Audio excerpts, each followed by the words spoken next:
Hi, I'm Catherine Greenwood and I'm here to talk about the Village Sketchbook Project, and I've just come to do a little bit of drawing and I'd like to inspire you to do that as well. I've already started my sketchbook, so this one was in May. Quite a good thing to do is just to write the date and put your name on the first page, and then there's no worry about what else is going to come. And it's really nice looking back at a sketchbook because I can see I've been down to the coast, I've done some little drawings and sketches of places I've been.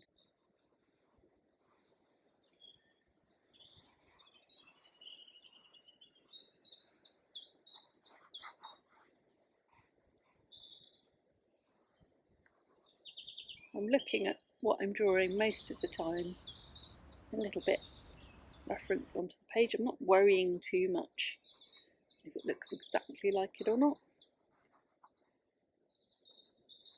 I'm going to try and get some of the reflection into the water. They're really just scribbles.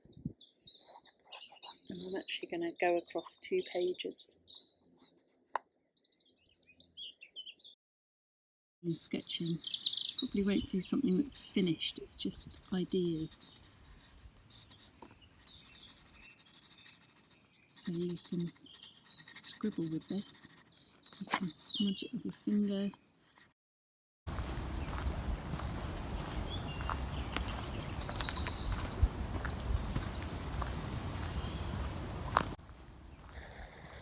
So back in the village, got out my sketchbook in the garden and drawing the view of the church tower, and just using a sort of ink pen. It's not a dip pen, but it's just quite a nice roller pen, and drawing the trees and sketching what I can see. I'm doing a bit of cross hatching and putting in the darks and the lights and a few of the trees and foliage that I can see from my garden.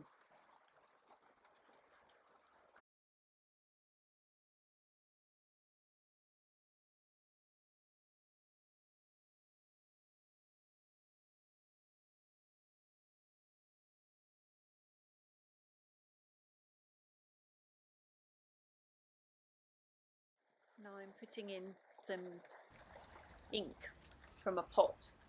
And I'm going to put a bit of water into a little dish, and I'm going to just make that a little bit lighter, that ink, so that I can paint with it over the top and put in a few darks and lights.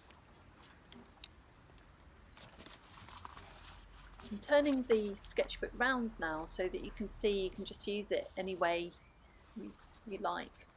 My eye has been caught by the magnolia, which is in full blossom at the moment, and I'm really enjoying the darkness of the trunks of the trees and the shapes of the branches.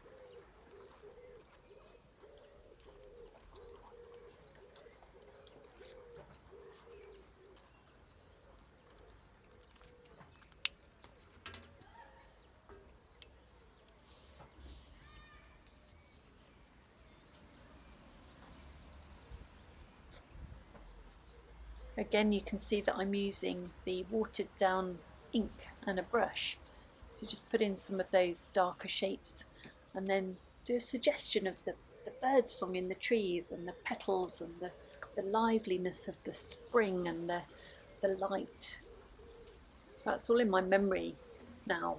So although I'm drawing from something in front of me, I start sort of embellishing it and trying to do the shape of the tree. I think I'm a bit frustrated by the shape of the sketchbook and wish it was bigger. But sketches are something you can come back to later. Although I often like a sketchbook for itself and the memories that have been in there. So in this case it's the magnolia that's just fading. I'm just trying to capture it and remember it. It's like a sort of visual diary. I could make a piece of work from this, or I could just have it for what it is. Just that memory of that lovely spring morning.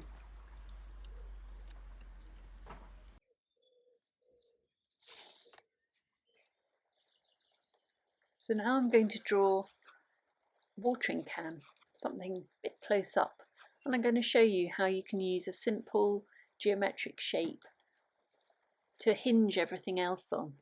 So I've drawn a cylinder with two ovals stacked one on top of the other, and then I've fixed on the top handle of the watering can, and that shows me where the sort of shoulder of that second handle goes on the right hand side. And then I'm looking over to the left where the spout is, and I can see whereabouts the spout is in relation to that. And again, I'm just drawing a circle and a simple sort of line to create the spout. I'm not afraid to just draw and correct as I go, draw on top of it, on top of itself.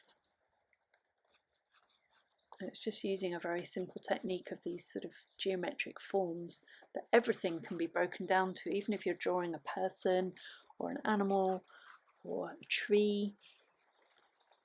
But it's a very useful trick for architecture or forms like this, a simple watering can in your garden. I'm now drawing some flowers on top. Even flowers and nature has geometric forms in it.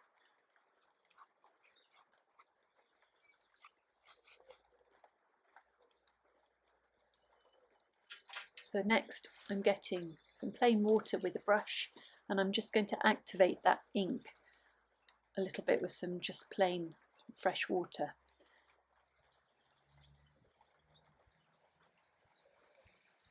And this just makes the drawing a little bit softer, and it also allows me to put some darker areas in, make the drawing a little bit more 3D, have a little bit more depth.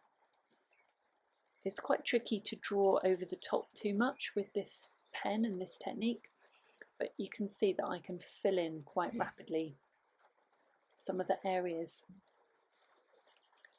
where I've put the water.